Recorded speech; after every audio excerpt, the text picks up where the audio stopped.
antes de empezar, pues lógicamente dar las gracias al museo por continuar con estas jornadas cada año, por haber tenido la elegancia de haber asignado a este año como coordinador o comisario a nuestro querido Ramón Andrés. Ramón, gracias por pensarme, por pensar que puedo aportar algo en esta jornada de cultura contemporánea.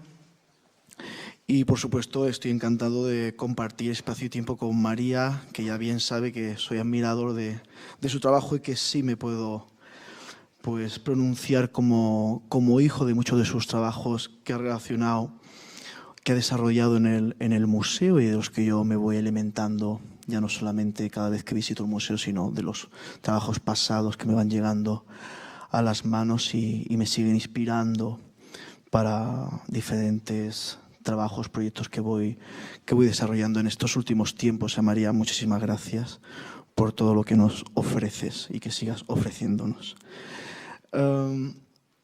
Cuando Ramón me pasó un poco parecido a lo que comentaba María, esta cosa que decía García Calvo, libre te quiero, ¿no?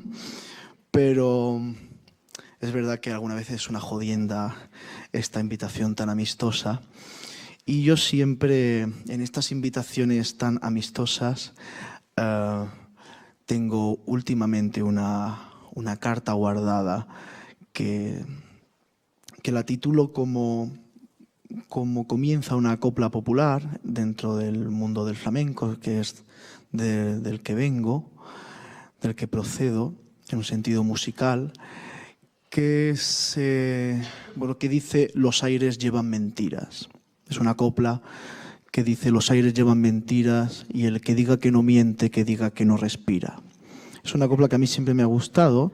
Es una copla, con un sentido político, lógicamente, social, pero que también me ha inspirado últimamente para hablar de un tema que se ha hablado mucho en el arte. Incluso me ha hecho mucha gracia María cuando hablaba de copia, ¿no? en relación con la escultura, que aquí en Occidente algunas veces es algo prohibido. No nos pasa como, no tenemos la suerte como tienen los chinos, ¿no? Esa relación con la copia y la reproducción.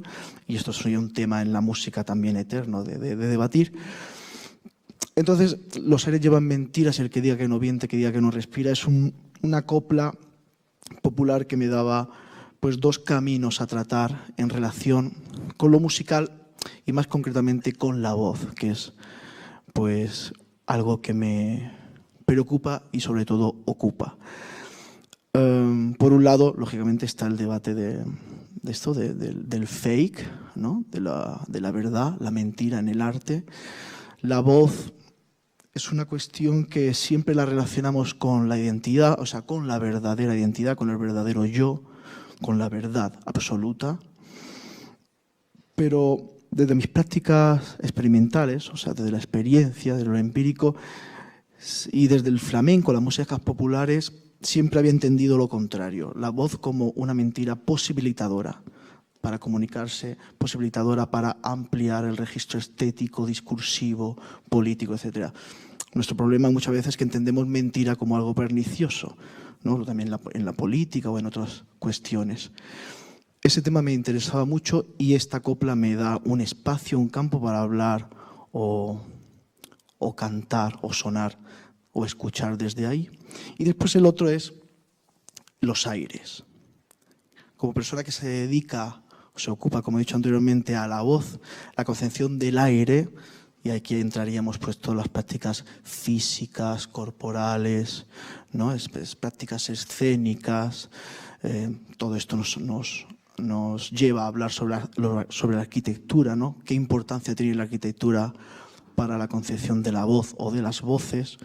Bueno, todo esto, el aire es el que nos rodea, es el que nos atraviesa y es el que nos hace vibrar y resonar. Y a partir de ahí, también muchísimos escritos, experimentos que ha habido, muchísimos, y que podéis escuchar y leer y aproximaros, también me han ayudado a seguir repensando desde ahí.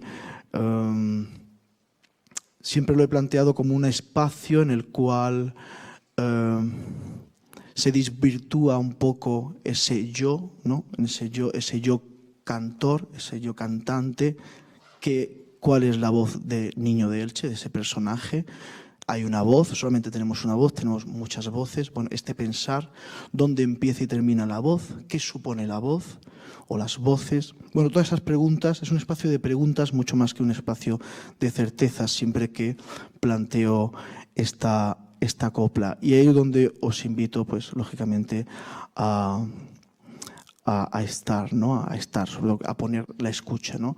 Que sigamos pensando la voz, que es una cosa que a mí me interesa muchísimo, más que activarla en un sentido físico, en un sentido de acción, pero sí me interesa muchísimo esta cosa de pensar la voz, el gesto que está antes y después, y muchas veces durante y entre. Ahí es donde creo que esta copla me ha seguido invitando a desarrollar estos interrogantes. Entonces, bueno, a partir de aquí seguramente van a conectar muchísimas cosas de las conferencias que estos días habéis estado presenciando. Por supuesto, hay cosas que conectan con la de María. Lógicamente, la escucha conecta la máquina, ¿no? Le contaba antes a Ramón cómo mi concepción o desarrollos que he hecho a partir o desplazamientos que he hecho de la voz en un sentido estándar o convencional como lo entendemos hoy en día, la voz hablada, la voz cantada, para mí, como buen millennial que me considero o me consideran, la máquina ha sido importantísima para ello, ¿no? La concepción de la máquina, intentar constantemente parecerme a la máquina, intentar entender la concepción en un sentido más materialista, la concepción cyborg de cómo podemos entender o tener unas lógicas que la máquina te marcaba, ¿no? A la hora de cantar o sobre todo a la hora de sonar. A partir de ahí comienzo a acercarme a Valdelomar, como bien apuntaba María, a una serie de rudimentos más cercanos a la concepción del ruido, que también es una abstracción hablar del ruido, pero bueno, ya sabemos más o menos de lo que hablamos. Y a partir de ahí comienzo a hacerme estas preguntas del lenguaje, no lenguaje, dónde empieza el lenguaje, dónde termina el lenguaje, es importante el lenguaje a la hora del canto, no es importante, dónde queda, bueno, todas estas preguntas, ¿no? Y en este vómito que planteo a partir de esa copla que os he dicho anteriormente, pues aparecerán todas estas interrogantes, todas estas travesías que nos van invitando a seguir haciéndonos preguntas y a seguir indagando sobre esta concepción de lo que es la voz o las voces, ¿no? Desde la voz imaginaria, pasando por la voz de los locos, la voz interior, la voz popular, la voz común, bueno, la voz maquínica, etcétera, etcétera. O incluso, como diría Valdelomar, la voz sudada, ¿no? O sea, se puede adjetivar la voz como queramos hoy en día, porque aún creo que estamos en el camino de entender qué es eso de la voz, ¿no? Pero bueno, yo creo que la mentira, la posibilitadora mentira, nos ayuda a seguir construyendo nuevas realidades, ¿no? Y nuevos mecanismos de comunicación, que muchas veces es lo que he buscado o he encontrado en esta cuestión que vamos a tratar hoy, que es la voz. Recuerdo cuando me gusta mucho esta cosa, pues leer sobre la concepción del aire. Ahora me viene a la mente, por ejemplo, un escrito de José Bergamín, un escritor magnífico que me gusta muchísimo leer y releer. Él apuntaba y de forma urgente, diríamos, como un repique de campanas, en el cual teníamos que poner mucha atención en una escucha muy atenta al aire, o sea, a la música, ¿no? Porque él tenía una reflexión muy delirante, pero muy sugerente, que era: en el cielo está Dios, en la tierra están los hombres, entre el cielo y la tierra, ¿qué hay? Están los ángeles caídos y el aire. Y ese aire hay que cuidarlo, hay que estar atento, porque seguramente siempre puede estar intoxicado, no para pues unas consignas o unos dogmas, pues perversos o dañinos, según entendía él, ¿no? Y entonces, claro, ese aire para él era la música, y bueno, pues él ya lo traducía en Mozart y era un contrario a según qué tipo de músicas, ¿no? Pero hay esa importancia del aire que te rodea, el aire que te atraviesa, el aire que te activa, el aire que te lleva a otras realidades, ¿no? A otros estados de conciencia, etcétera, etcétera. El canto también como liberación o como no liberación. A partir de ahí, todo este mejunje, esta batidora, esta coctelera que os he mostrado de curiosidades, de inquietudes, son las que a partir de ese texto son las que realmente me gobiernan y son las que pues, me hacen accionar pues, diferentes cosas que vais a escuchar, ¿no? Os invito, pues, lógicamente, a escuchar más allá de lo que surja por mi boca. La escucha, lo minucioso, lo pequeño, aquí es mucho más importante muchas veces lo que surge de mi boca. Y sobre todo también, como ya bien sabéis, pues este micro es un traductor de lo que sale de mi boca y vuestra mochila cultural, vuestra forma de escuchar será otra forma de traducir. Entonces, pues tenéis la dicha de que cada cual va a escuchar lo que quiere.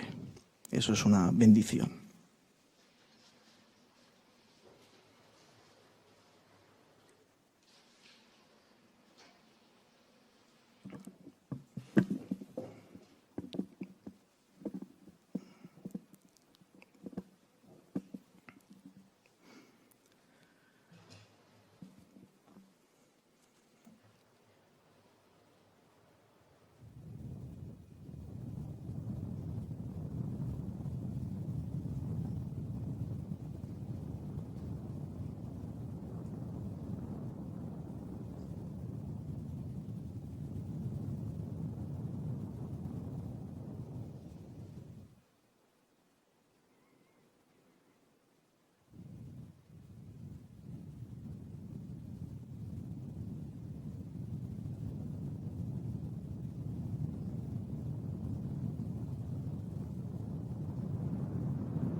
La cama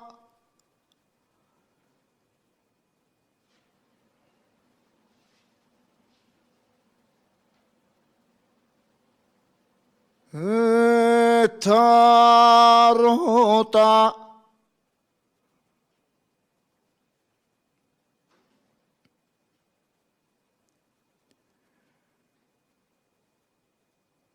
Las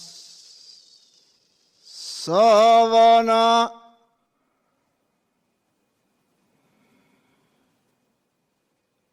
están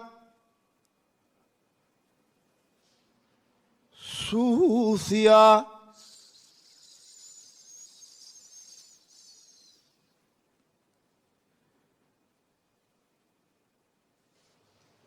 Mi cuarto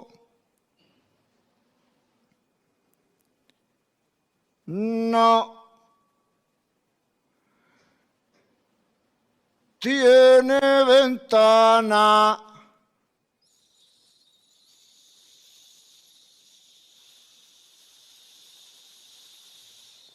Yo no tengo madre.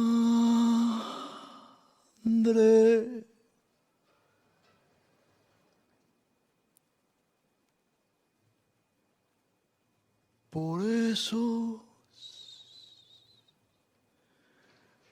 canto canciones de cuna.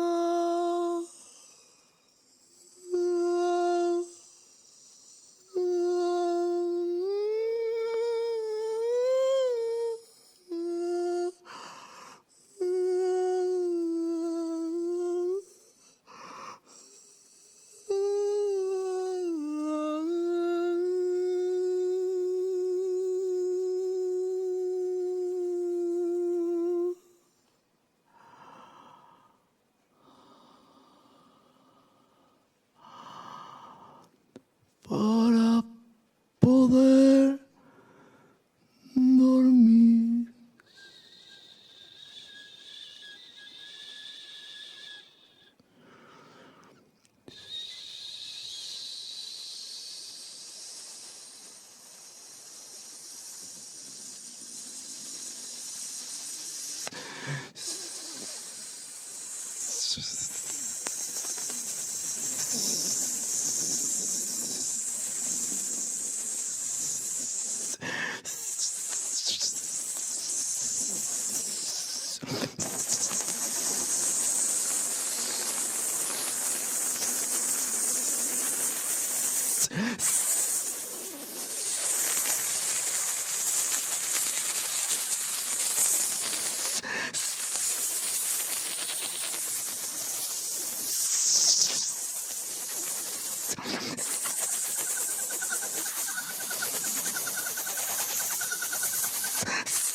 diga los mentira que diga que no que diga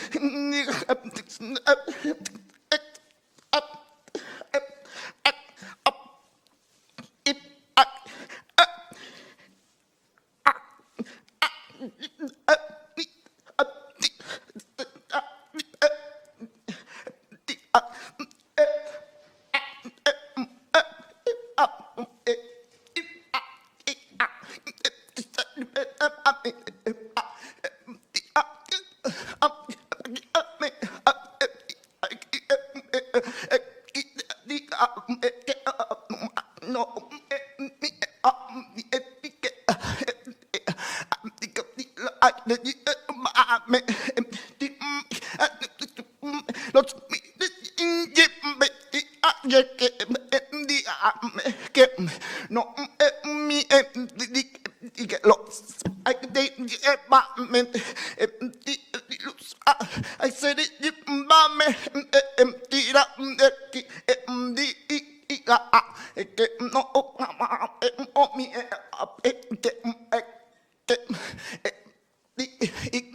say tira sa ai da ti que que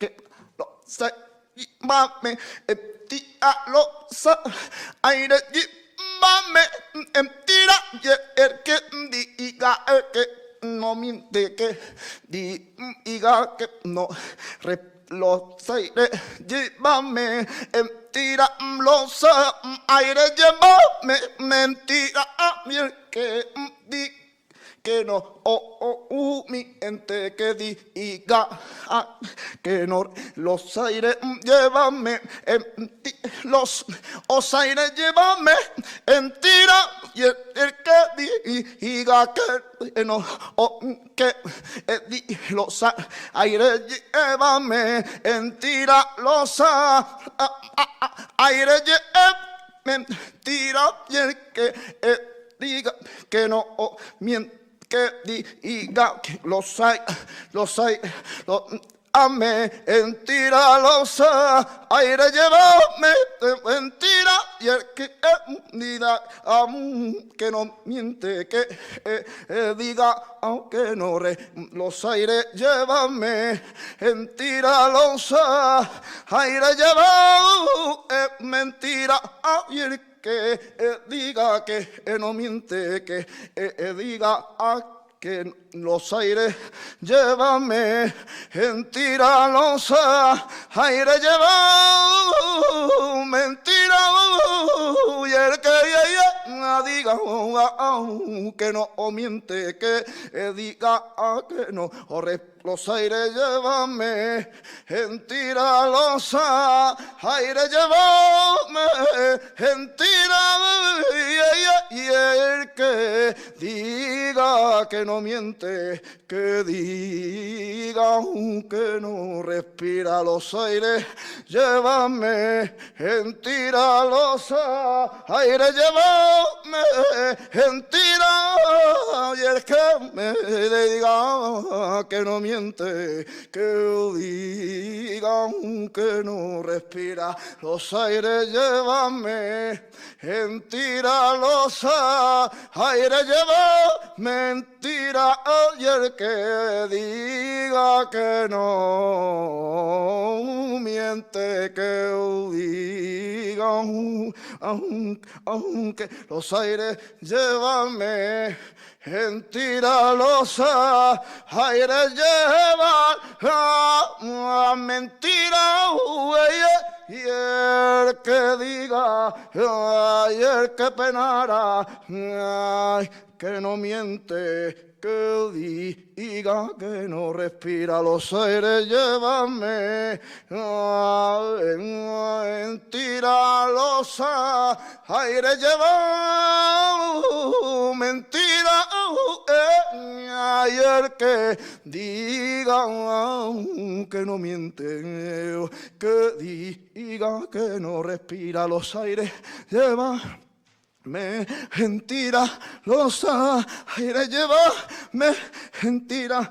Y el que diga que no miente, que diga los aires lleva mentira, los aires lleva mentira.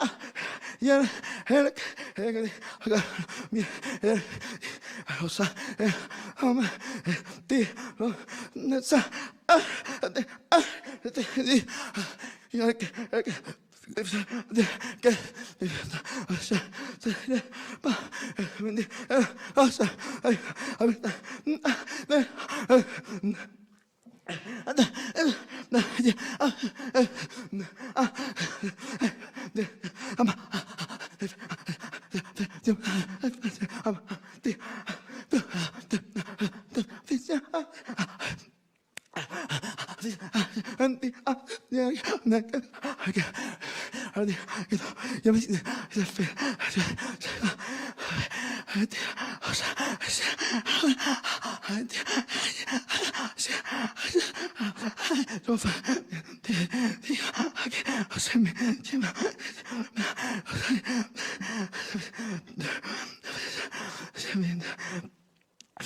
Gracias.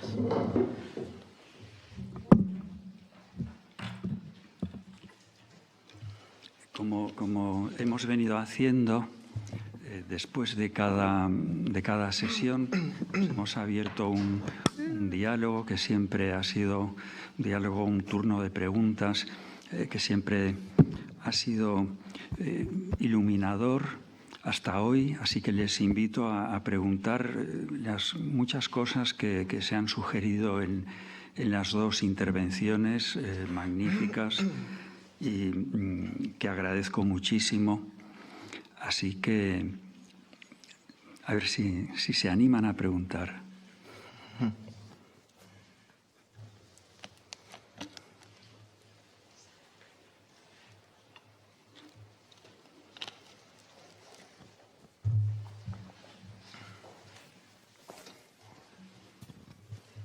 Bueno, pues yo, por tenerlo más reciente, voy a empezar a preguntarle al niño de Elche. Me ha gustado muchísimo, bueno, pues toda esa performance, todo ese trabajo y esa belleza con la voz, y también lo que ha comentado antes sobre la voz, ¿no?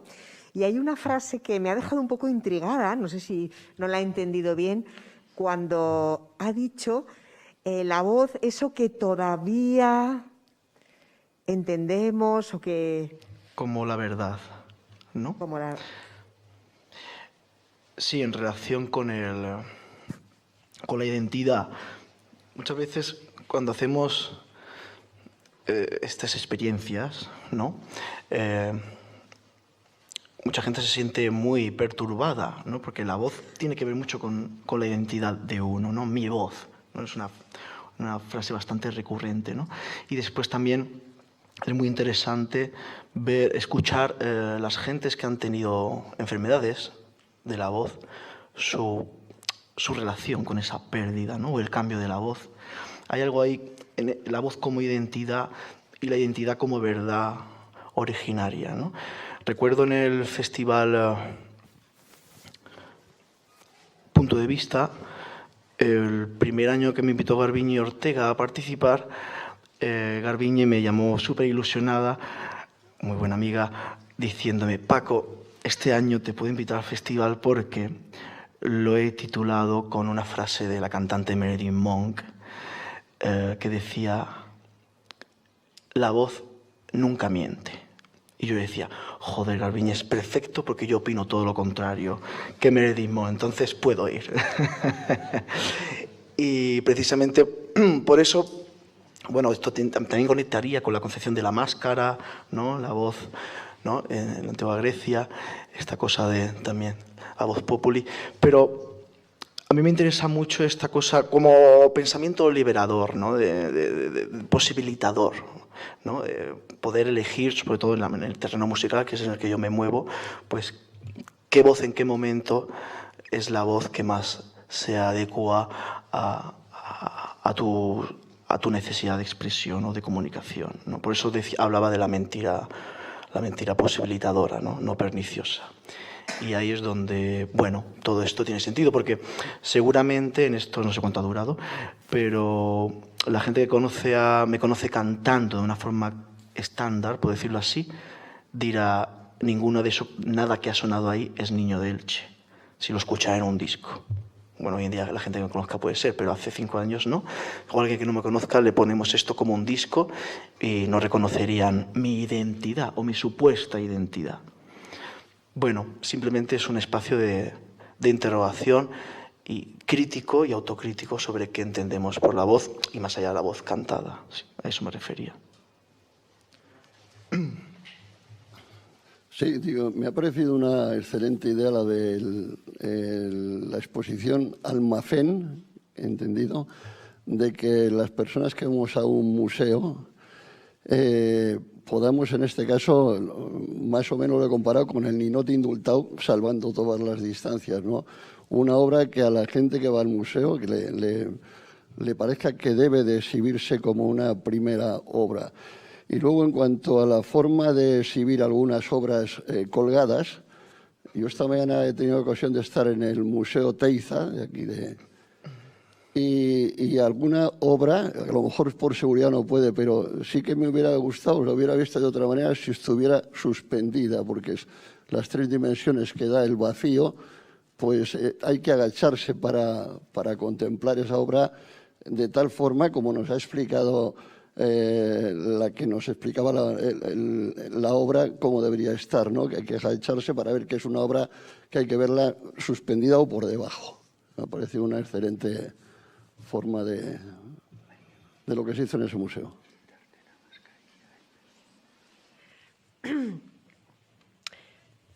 No sé si le he oído totalmente su intervención.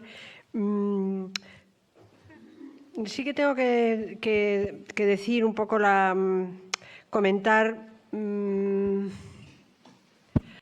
cierto trasfondo que había dentro de esa manera de exponer, que venía esa idea de romper con la perpendicularidad de la visión frontal del visitante acostumbrado a entender la obra a la altura de sus ojos y sacarla de esa visión más convencional, más ortodoxa, ¿no? Sí que tengo que decir que venía un poco inspirada por muchos experimentos artísticos de las vanguardias, concretamente de comienzos del siglo XX, es decir, con más de 100 años de antigüedad, ya serían bienes culturales, y que proponían justamente esta ruptura en la manera de mirar como una forma de liberación también del anclaje terrestre, del sentido de la gravedad. A mí me gustaba un poco que en esos ángeles hubiese por detrás un cierto homenaje a lo mejor a Malevich, a Lisinski, a algunos, al propio Mondrian, bueno, porque forman parte también un poco de mis gustos un poco más personales, y me parecía que ayudan mucho a romper con el canon del museo, con el canon museográfico de la institución, que ha establecido unas fórmulas de enfrentarse a la obra de arte muy rígidas, muy estables, muy esperables, ¿no? Y la intención era un poco esa, abrir la mirada en 360 grados, pero que era una cosa que ya se proponía la Bauhaus hace 20 años o en sus propias exposiciones. Pero creo que llevar eso al lenguaje de la escultura convencional tiene también su sentido, porque la posición en la que normalmente vemos las obras clásicas, las obras de la tradición, no fueron diseñadas para el lugar en el que las vemos ahora, ni a la altura que las vemos ahora, ni con la luz que tienen ahora, sino que efectivamente los retablos eran muy altos y por tanto esto obligaba, cuando uno entra, yo esta mañana estaba en la Catedral de Pamplona y aparte de ver una exposición que me ha dejado completamente flipada, que se llama Occidente, y que no salgo de mi asombro de la exposición, pero este es otro tema distinto. Pero sí que me impresionaba mucho en la catedral esa mirada así como súper panorámica, ¿no? En todas las direcciones, donde uno encuentra cosas en un espacio amplísimo, ¿no? Y explorar esas posibilidades del museo con la escultura clásica, que siempre tiene un lugar sobre una peana, sobre un pedestal, etcétera, me parecía que dinamiza mucho la manera de enfrentarse a la pieza y la da otro valor, ¿no? Y otra relación física también con ella. Bueno, no sé si esto responde a lo que usted preguntaba.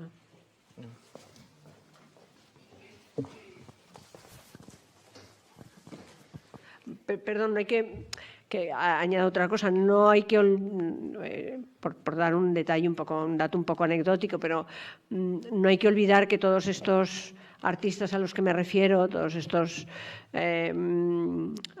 abstractos soviéticos, holandeses, etcétera, estaban muy, en fin, acababan de conocer las primeras experiencias de la aviación y también esto les había roto completamente la visión a ras de tierra de lo que es la realidad humana, ¿no? Digo esto como un dato también interesante a tener. Yo también de la exposición Almacén, me parece que aporta también una cosa muy interesante. Quería ver cómo se había vivido desde la organización de la exposición y desde el público la desmitificación del bien cultural, la desmitificación de la obra de arte, del bien que está en un museo, que se presenta siempre bien iluminado, en una peana, en un circuito, en un recorrido, aislado. ¿Eso estaba en el discurso? ¿Cómo se vivió? Había como ya una anticipación de eso que se pretendía hacer en la exposición en la propia visita al almacén, que como he mostrado en las fotografías es un espacio caótico, ordenadamente caótico, ¿no? Sin identificar, donde las piezas están identificar, sin ningún orden cronológico ni estilístico, sino que las piezas están colocadas por el tamaño, según caben, según llegan, etcétera, ¿no? Y toda su identidad, ¿no? Toda su voz está en un ordenador. Allí no son nadie, ninguna es nada. O sea, da igual que sea un super Gregorio Fernández que el más humilde de los retablistas, conviven en pie de igualdad, ¿no? Pero es verdad que para nosotros el propio proceso de irlas subiendo a la sala fue también un motivo, fue una experiencia un poco peculiar, porque no nos esperábamos tampoco, no sabíamos exactamente cómo iba a ser el efecto, ¿no? Yo tenía algunas intuiciones, porque, por ejemplo, esto de la coral, esta reunión de esas 40 o 50 piezas de tamaño natural que formaban una coral, en principio no estaban previstas y se nos ocurrió viendo una representación de ópera, y cuando vimos el coro de la ópera dijimos, bueno, es que esto es igual que el almacén, no hay nada más que... Y realmente funcionó luego muy bien, porque tenían esta cosa de que al estar colocadas en la grada, realmente, sobre todo cuando te enfrentabas en esa sala en concreto, más bien parecías tú la estatua, ¿no? O sea, parecían ellas más bien que te miraban a ti que tú a ellas. Ahí había una relación muy poco chocante, una experiencia un poco chocante. Buenas tardes. Yo quería preguntar al niño de Elche que no sé si como un pintor, soy ignorante absoluta de lo que voy a decir, pero yo no sé si como un pintor, aunque quiera repetir su obra, por supuesto no le va a salir igual, si la performance que nos has presentado no se repite, supongo, o sea, que por mucho que quieras cantar dentro de la letra que has puesto es la que es, que supongo que en el tiempo... los sonidos, será distinto, bueno, es una opinión mía personal, que será distinto, ¿no? Y luego todo ese esfuerzo que haces, no sé si va todo diafragma mucho, cuerda vocal, o sea, para sacar todo esto que sacas, son curiosidades, por ya te digo, porque hablo desde la ignorancia, ¿no? Pero tengo esta curiosidad. Pues también te puedo hablar bastante desde la ignorancia, sobre todo de la segunda pregunta, esta cosa del diafragma. Claro, todos utilizamos el diafragma, ¿no? Para cagar, para las mujeres dar a luz, para respirar. No soy un académico de la práctica, me resultaría muy difícil explicar, ¿no? Ha sido, pues, es mediante experimentación, mediante probar, etcétera. Claro, la repetición es una concepción casi imposible, y sobre todo con lo sonoro. Ya John Cage nos lo mostró, ¿no? Lo evidenció con la pieza 433, ¿no? De que ninguna pieza musical suena igual, porque no depende solamente del ejecutante, aunque dependiera del ejecutante no sonaría igual, pero lógicamente tiene que ver el espacio. Así como apuntes sobre esto, pues para mí ha sido muy curioso estar haciendo algún mínimo sonido y de repente escuchar por las personas delante respirar, ¿no? O algún suspiro, alguno que estaba cansado o cansada, decir, madre mía, qué tostón está haciendo este señor, cualquier cosa, pero claro, esa partitura que se va escribiendo, reescribiendo, ¿no? De repente, pues claro, éramos 60 personas respirando, entonces algunas del fondo habrán escuchado la respiración de su compañero mucho más que la mía, y bueno, ahí se hace una polifonía muy interesante, ¿sabes? No solamente es el intento de repetir, que sería una utopía, una imposibilidad de repetir un número, por decirlo así, en un sentido peyorativo, sino cómo ese planteamiento nos hace vivir una nueva experiencia, ¿no? O una experiencia no vivida. Ahí es donde creo que reside la importancia, más allá, lógicamente, de todo el estudio, la experimentación y toda, pues, la técnica que hay detrás de ello, ¿no? Pero yo creo que la escucha de este tipo de ejercicio, performance, como le queramos llamar, creo que está más, el interés está en lo que sucede, ¿no? En un sentido de experiencia, más que si he hecho 8 respiraciones, o si he hecho la letra más o menos deconstruida, o si se ha entendido más o menos lo que quiero decir, o no, ¿no? Es el poder del sonido, ¿no? Del sonido en un sentido no narrativo, muchas veces, ¿no? Y lógicamente también aquí la visión, pues el cuerpo, ves esa máquina de músculos y huesos y órganos ahí funcionando, ¿no? De una forma algo escacharrada algunas veces, otras veces dinámica. Bueno, todo eso pertenece a la cantidad de capas que puede tener la simplicidad de un acto como el que he hecho anteriormente, ¿no? Eso para mí es lo más relevante, sí. Yo quería, bueno, aparte de decirte que me ha gustado muchísimo. Gracias, Me María. ha dejado muy impresionada tu intervención, pero que veo muchas conexiones con Almacén. Sí. Porque me parece que has hecho una cosa parecida, con toda la modestia de nuestro proyecto. Por favor, Lo bueno, tuyo yo me soy parece muy seguidor de esa poderosamente obra. creativo, pero es un poco lo mismo, es como no presentar un producto hecho, narrativo, ¿no? Con Eso una es. letra organizada, Eso es. sino sacar también del fondo, del depósito, del sótano, un material sonoro que tiene valor por sí mismo, incluso de esta manera tan informe, entre comillas, ¿no? Y sin organizar, sin... Sí, sin organizar es importante. Me parece... Sí, lo que has dicho anteriormente. Sí, lo que has dicho anteriormente, ¿no? Está cuando tú te basas, ¿no? en los diferentes apartados en la exposición del Almacén. Cuando yo llegué a esa exposición, claro, para mí fue algo muy revelador. Dije, ups, aquí hay una persona que ha pensado más allá del museo, lógicamente. Eso siempre se agradece con María. Claro, hay un montón de términos o connotaciones que conecto, ¿no? Pues lógicamente hay uno que es la oquedad, lo que hemos visto, ¿no? La oquedad, el eco, ¿no? El eco, lógicamente lo que no se ve, lo que no se escucha. Ramón ahí nos podría dar una lección maravillosa, ¿no? El poner la atención en lo que no es lo oculto muchas veces, ¿no? Lo material de ese sentido. Después también cuando hablas de las sombras, claro, la voz tiene muchas sombras, las sombras para mí son esos, o también hay otra cosa que en el Almacén que puedo utilizar como paralelismo, que es los materiales rotos, ¿no? La voz, el grano de la voz, que decía Roland Barthes, esta cosa, la voz, la rotura de la voz, ¿no? Cuando esta cosa a mí me gusta mucho, cuando la voz cae, cuando la voz está antes de salir de lo que entendemos por voz, ¿no? Lo que he hablado anteriormente, el gesto de antes, el gesto de después, el maltrato, ¿no? La iconoclastia que se hace, ya no solamente en un sentido formal, sino estructural, textural, ¿no?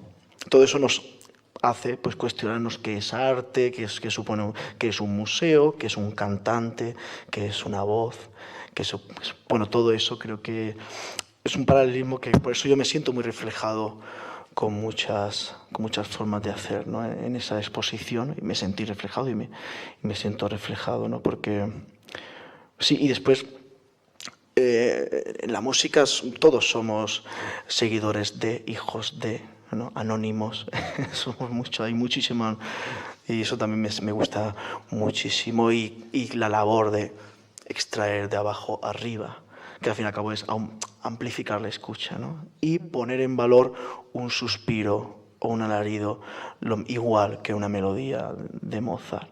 Claro, para mí ahí es donde ahí existe ya el sentido político de lo que algunas veces defiendo, ¿no? Es como un suspiro, un simple beso, acariciarse un labio puede ser más emocionante en un sentido sonoro que cualquier melodía que podamos escuchar en cualquier sitio, ¿no? Y ahí para mí sí tiene mucha conexión. Hola, sí, Paco. Yo creo que te he escuchado no sé, un montón de veces, unas 10 o 12, y hoy ha sido espectacular. Ha habido un momento hasta que casi me duermo, o me he dormido. Eso es buena señal. No, no es muy buena, es muy buena. Soy la bestia. Y mi pregunta es, ¿has tratado alguna vez de explicar a los flamencos estos hondos, esto más o menos, como, o sea, has intentado alguna vez que entendiesen este tipo de experimentos o llevarles... ¿No? Es una pregunta... Pues... No es capciosa, ¿eh? No, no te preocupes. Sí, gracias, David. Mi batalla no ha sido intentar, en un sentido paternalista, reformar a los flamencos. No. Entendí que ellos tienen su visión, si es que podemos hablar de los flamencos, lógicamente, tienen su visión, tienen su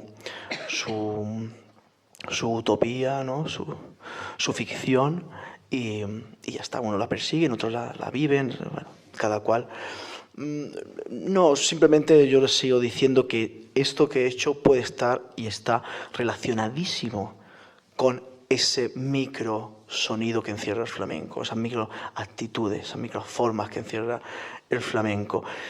Y solamente les invito a que sigan escuchando flamenco, pero como con la radicalidad y profundidad, con la hondura que el flamenco te invita a escuchar. El problema no solamente del flamenco, sino de la vida en general actual, es que no hacemos una escucha profunda de las cosas. Y yo creo que cuando yo hago una voz gutural, cuando hago un grito, cuando hago un escupitajo, tengo un montón de referencias que pueden llevarte al flamenco, pero de una forma directa. Un escupitajo pues, relacionado con Manuel Agujetas, la paquera de Jerez, un suspiro pues, con Aurelio Sellés, porque era asmático, bueno, el problema de diafragma Manolo Caracol, etcétera, etcétera. Hay un montón de técnicas, ¿no? Que han sido desvaloradas, ¿no? que después lo utilizas en otro contexto y piensas que las has cogido de yo qué sé, de cantos de otros sitios, ¿no? Y no, muchas veces tenemos la fuente mucho más cercana de lo que pensamos, y el flamenco es una muy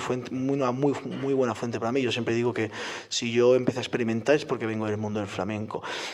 Y si hacemos una visión panorámica de cómo utilizan los cantantes actualmente la voz, muy pocos que se hayan establecido en una disciplina experimentan con la voz de una forma radical, ¿no? Ni en la música contemporánea, ni en el blues, ni en el rock muchas veces encontramos ya, ¿no? Entonces viene más de las músicas populares porque hay unas actitudes... no me gustaría decir anárquicas, pero sí no muy académicas, que muchas veces te liberan por un lado, otras veces no, pero otras veces sí. Yo creo que simplemente es poner atención a lo que la música y las disciplinas artísticas te proponen, y ese es mi trabajo.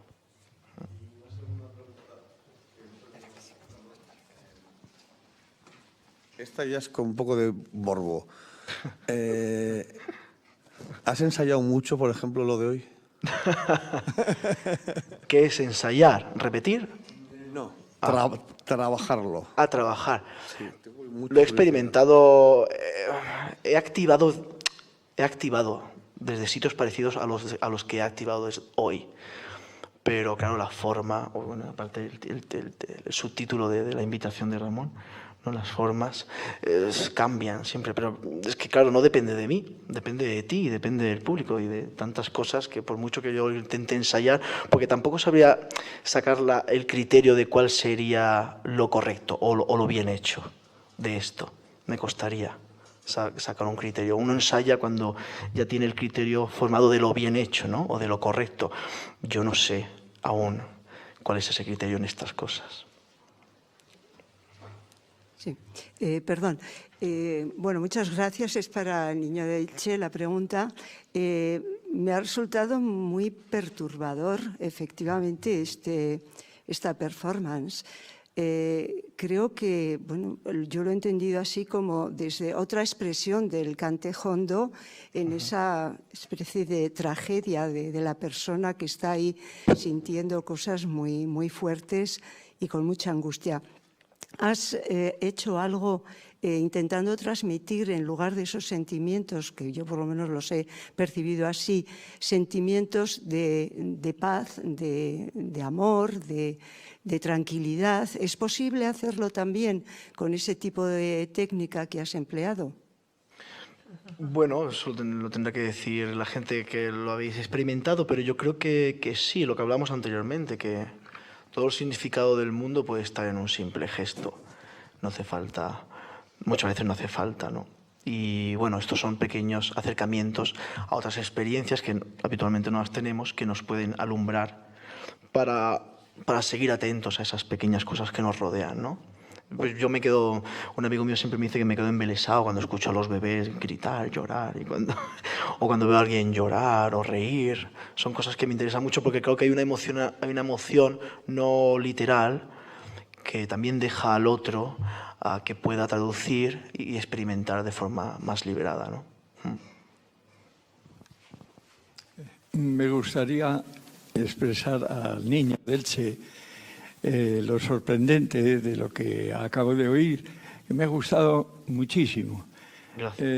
Me parece también que yo no soy músico, soy plástico, pero he observado también durante mucho tiempo el quehacer infantil, los primeros garabatos de niños, y me los ha recordado porque hay como un sentido absolutamente primigenio del que has empezado. El aire, mi boca, y no tengo más. Y vas descubriendo, y vas creciendo, pero vas creciendo con dolor.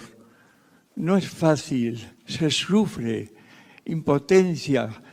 A mí me recuerda a los niños que cuando me hacen garabatos de gran trazado y hacen sus recorridos, sus puntos de referencia, y me miran a ver si les he entendido aquello que han hecho. Y yo les tengo que responder, claro. No les puedo decir a los niños, sigue, que está jugando, un cuerno jugando, está sufriendo por hacerse entender. Y en eso hay que dar respuestas.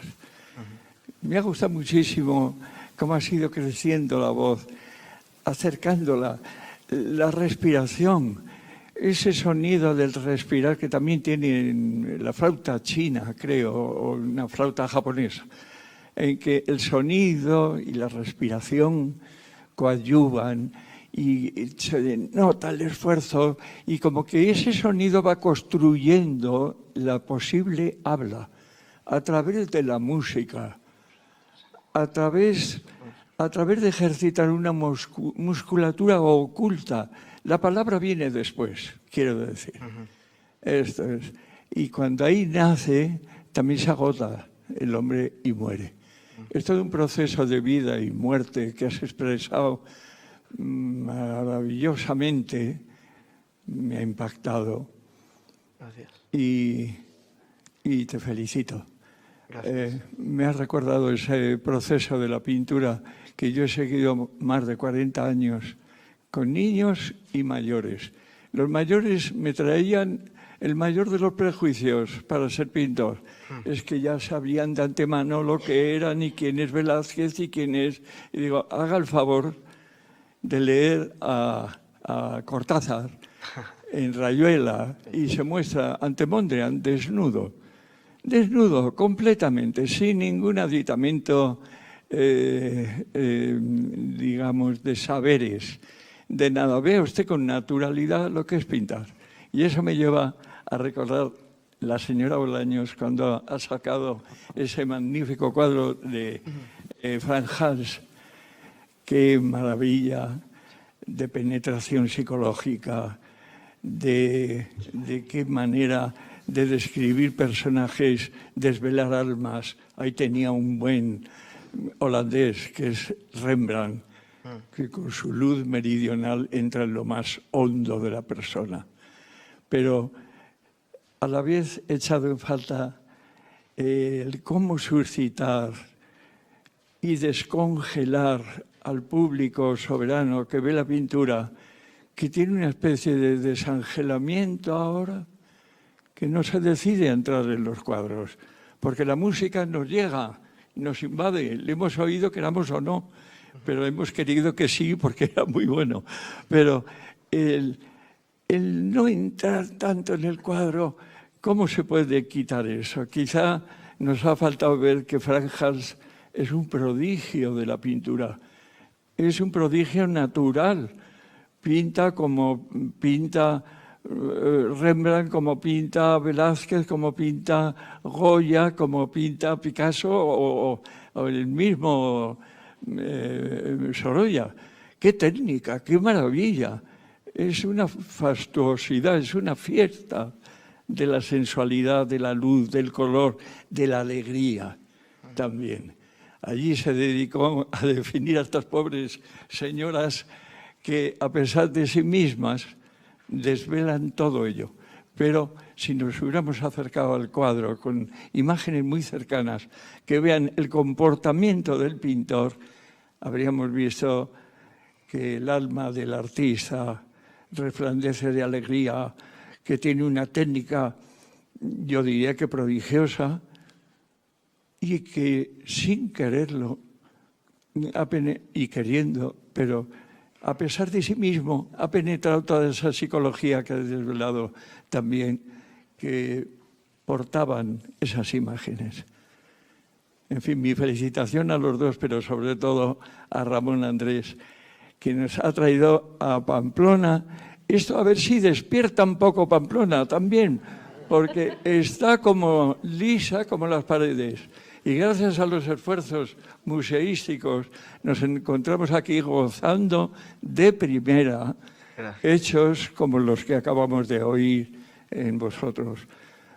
Enhorabuena, que se repita muchas veces y que esa especie de estólida atención al arte se cambie por un arte inquisitorial. Está la vida en el arte, está ahí guardada, bien guardada. Lo vemos ahora como nunca jamás lo vieron. Piensen ustedes que yo he conocido un cuadro de Velázquez que estaba tapando el agujero de una buhardilla para que no entrara el viento. En fin, ¿a qué más descuido? ¿A qué más abandono? ¿Por qué esa desafección? Primero, el arte anterior, todo lo anterior, si es bueno, hoy y mañana y cuando sea. Y es nuestra fuente de aprendizaje, de humilde acercamiento para decir, no soy más que un aprendiz. Pero Velázquez me tiene ahí al pie del cañón, siempre perenne. Qué maravilla, ¿no? Enhorabuena. Gracias. Muchas gracias. Isabel. Vamos a ver, yo solo quería puntualizar, bueno, primero algo que ha dicho mi marido, que no estoy de acuerdo. Los garabatos infantiles, perdón. Garabato no significa otra cosa que algo que es insignificante, o sea, carente de sentido. Pues no, los grafismos infantiles tienen todo el sentido y tienen un sentido si se les deja, evidentemente, aparte de todo, si al niño le dejan, si no le coartan, si la aparente cultura sociocultural que existe no los mete en unas redes apretadas que no puedan salir.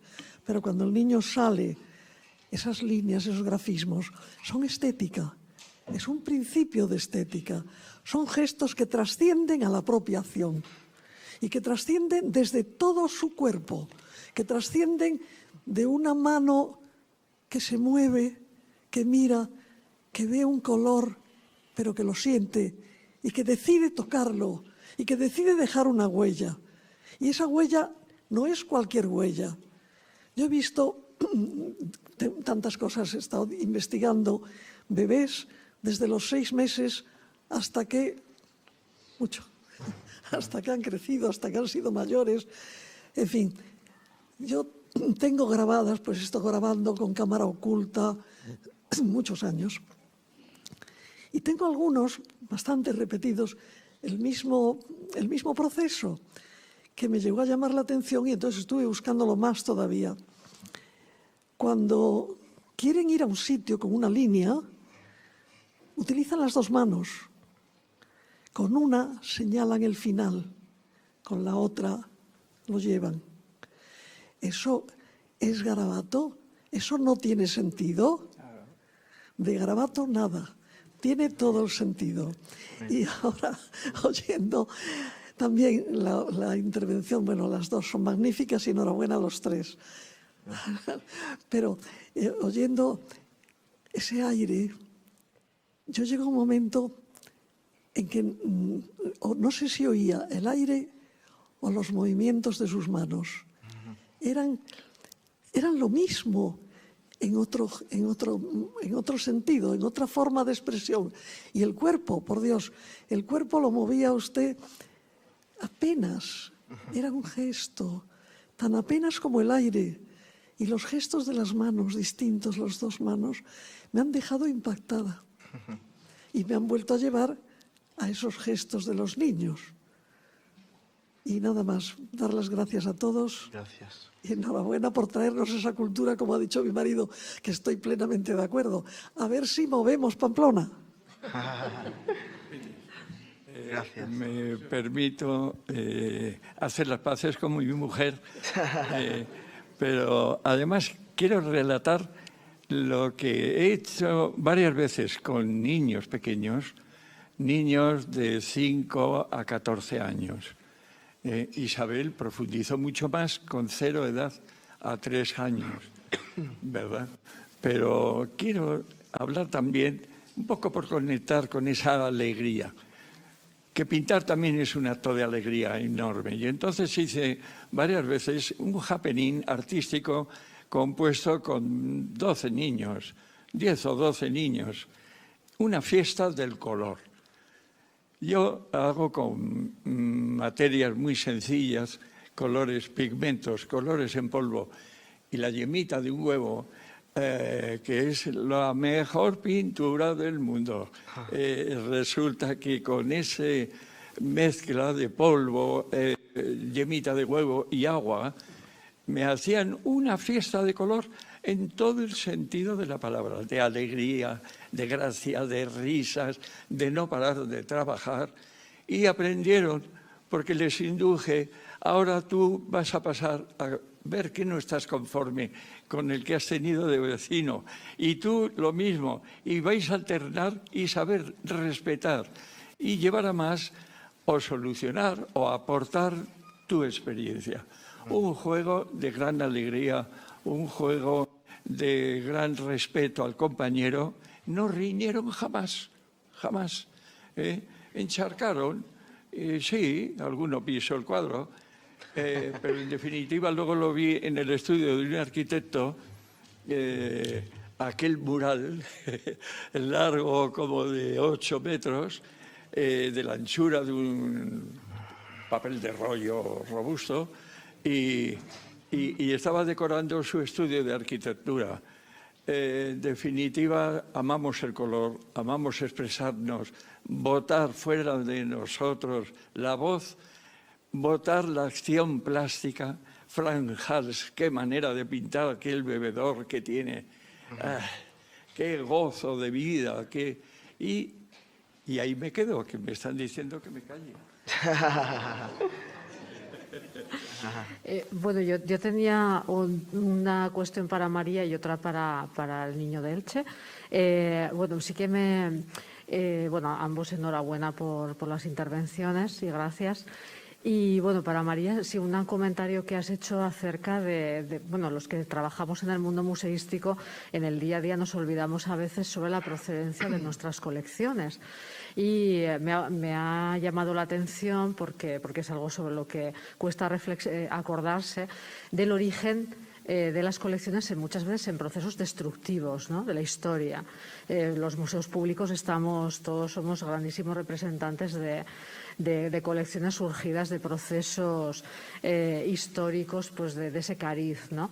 Entonces, bueno, tal y como me gustaría preguntarte cómo ves, porque finalmente los museos pues somos colección, ¿no?, y seguimos recopilando. Yo creo que está bastante claro que nos enfrentamos, ¿no?, también por la consideración que tiene ahora el patrimonio cultural, ¿no?, que ha aumentado exponencialmente, ¿no?, incluyendo también lo inmaterial, etcétera. Yo creo que nos enfrentamos con un desbordamiento, ¿no?, de bienes culturales de alguna manera desamortizados, que van a salir al mercado, es decir, por la obsolescencia, de los usos, las costumbres de ciertas instituciones, sobre todo eclesiásticas, ¿no? Es decir, que se nos avecina un tiempo que no sé si nos tocará vivir porque ya estaremos igual en otras labores, pero que indudablemente se va a avecinar. Entonces, ¿cómo ves un poco esos nuevos procesos que van a constituir, si ves que eso llegará también a los museos, constituyendo esas colecciones, o que va a tener otras derivas, otros mercados, otras posibilidades? Y luego, pues a Paco preguntarle dónde tiene ese nicho de público, porque me asombra el que, digamos que que haya un público para una propuesta tan radical, musical tan radical, porque como tú mismo has dicho, finalmente eres un cantante, un músico. Entonces, el flamenco tiene su público, indudablemente. Hay otro tipo de músicas que tienen su público, pero realmente no sé de dónde está ese... porque luego es indudable que tienes un tirón, ¿no?, también de público, y dónde surge, ¿no?, de esa propuesta, el público para esa propuesta tan radical que tú planteas, ¿no?, esas de las cuestiones.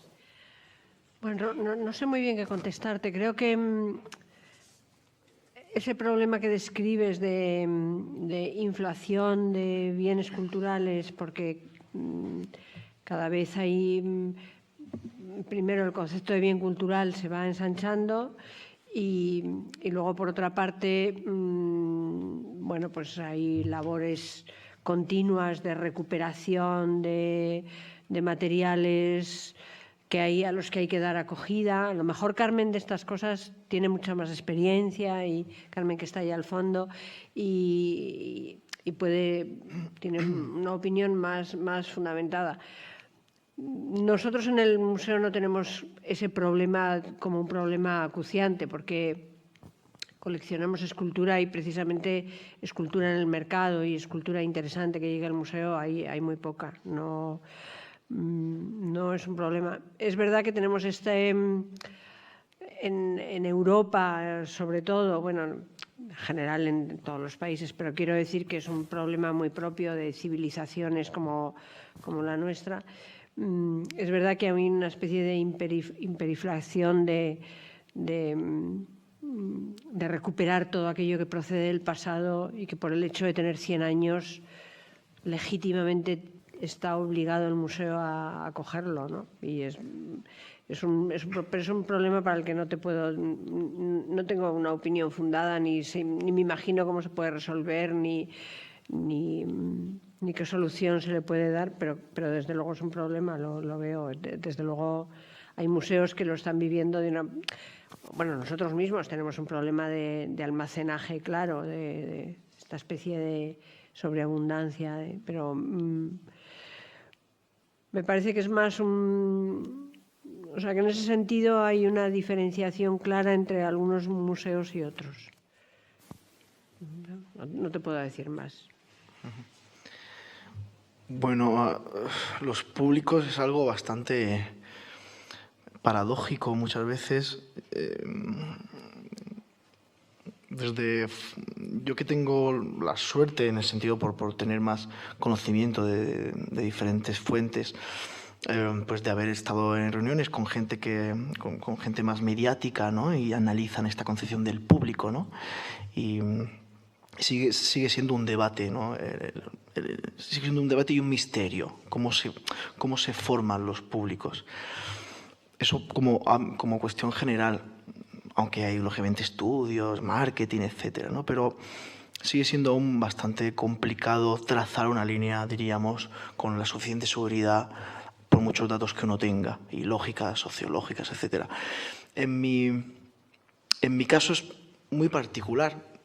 Tampoco he podido entenderlo. O sea, yo vivo muchas veces vivo muchas veces el interrogante como tú me lo has formulado. Yo creo que a mí se me empieza a conocer a partir del 2014, 2015,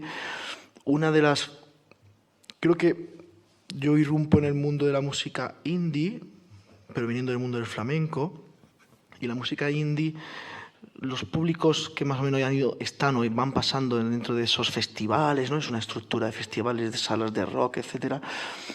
Eran públicos, yo creo que en ese momento estaban bastante aburridos, y yo también entré con un discurso político, veníamos del post-15M, bueno, eso hizo una especie de campo de atracción que creo que eso me benefició muchísimo, y porque no había propuestas en ese momento realmente que plantearan una tensión con la convención no instalada en ese momento. Pero también he ido arrastrando, y una de las claves es que voy arrastrando públicos de diferentes disciplinas.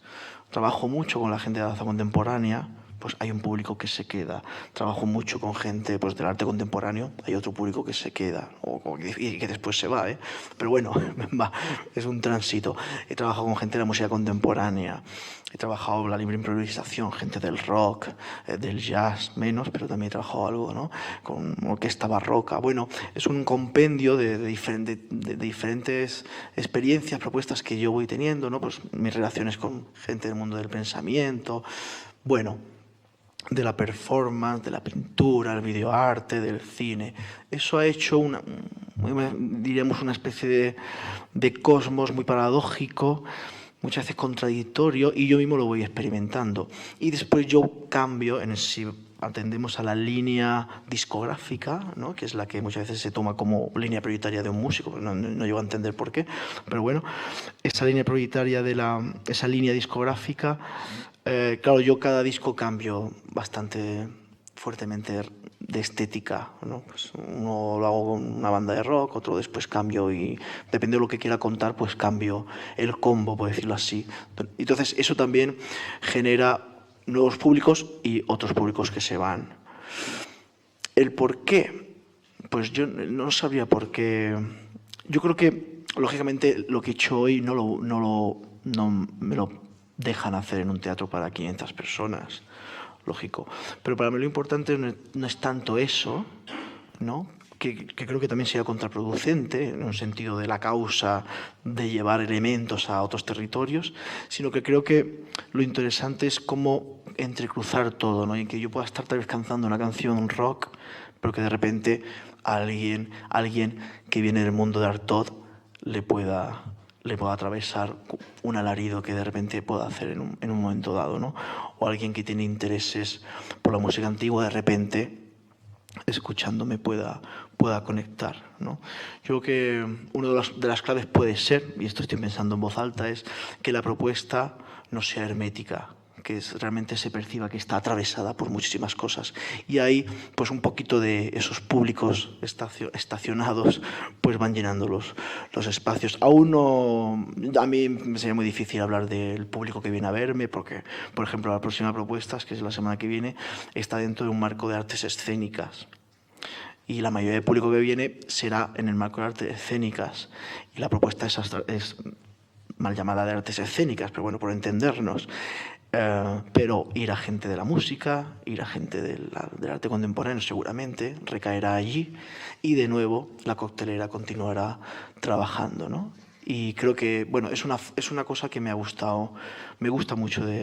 Creo que muchas veces cuando vienen a los eventos, a los conciertos que hago, a los experimentos que hago, yo siempre le digo a la prensa cuando escribe que ponga la atención en el público. Creo que ahí es lo más experimental de mi propuesta.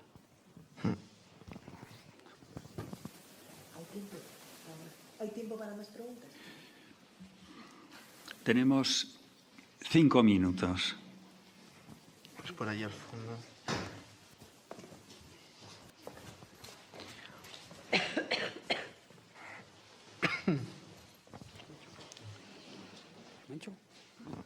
Sí. Hola, buenas tardes. Ay, perdona. No sé si está permitido interpelar al director del curso. Por supuesto. Sí. Es que, bueno, aquí estamos hablando de voces y de miradas. Ya sé que tenemos a la directora de un gran museo de este país y que además lo ha puesto en primer nivel, mucho más de lo que antes lo estaba. Pero yo tengo muchísima curiosidad e interés por conocer su opinión, la de Ramón Andrés, sobre el museo como institución, sobre sus valores, cómo usted lo mira y cómo cree que será el futuro.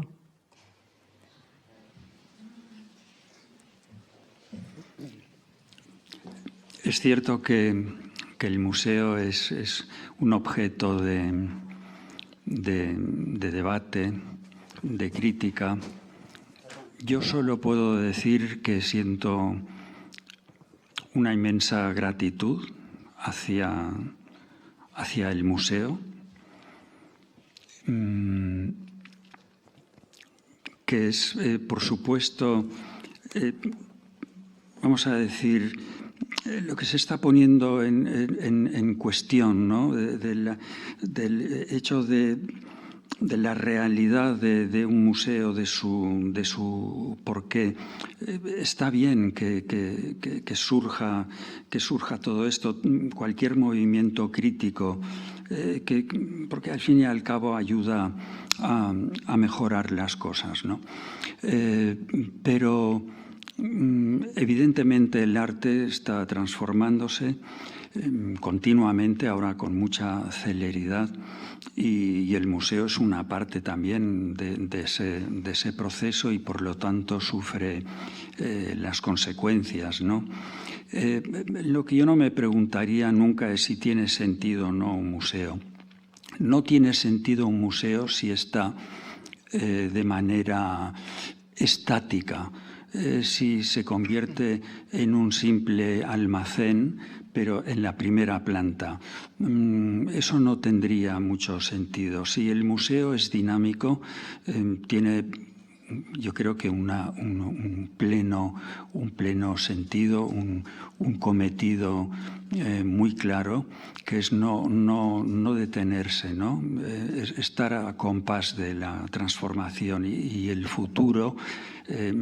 Obviamente no sé qué va a suceder, pero depende de la adaptación de los museos, de las personas que llevan los museos, sus directores, directoras, que sean capaces de captar, de estar atentos, ¿no? De ser un diapasón muy sensible al momento que viven y eso poderlo transmitir a sus recintos, ¿no? A sus propuestas. Creo que el museo como nació en el 18, hoy no tiene mucho sentido. Un museo es un lugar de confluencias, es un lugar de sentidos, de confluencias de sentidos, quiero decir. Y por lo tanto solo pervivirá si es capaz de adaptarse, o no de adaptarse, de estar al compás de lo que pide la inteligencia creadora, ¿no? Yo creo que es eso. Pero tiene que hacerlo. Sí, claro. Hacerlo, porque vivimos un momento muy dulce en los museos, en los que somos la institución realmente con más capacidad para hablar de casi todo, pero no hay que olvidar que ha habido momentos en que después de haber tenido una vida muy boyante socialmente, los museos han desaparecido por no ser capaces, por perder esa capacidad. En los años 60 los museos se hundieron, dejaron de existir socialmente y se recuperaron solamente una generación después, 30, 35 años después.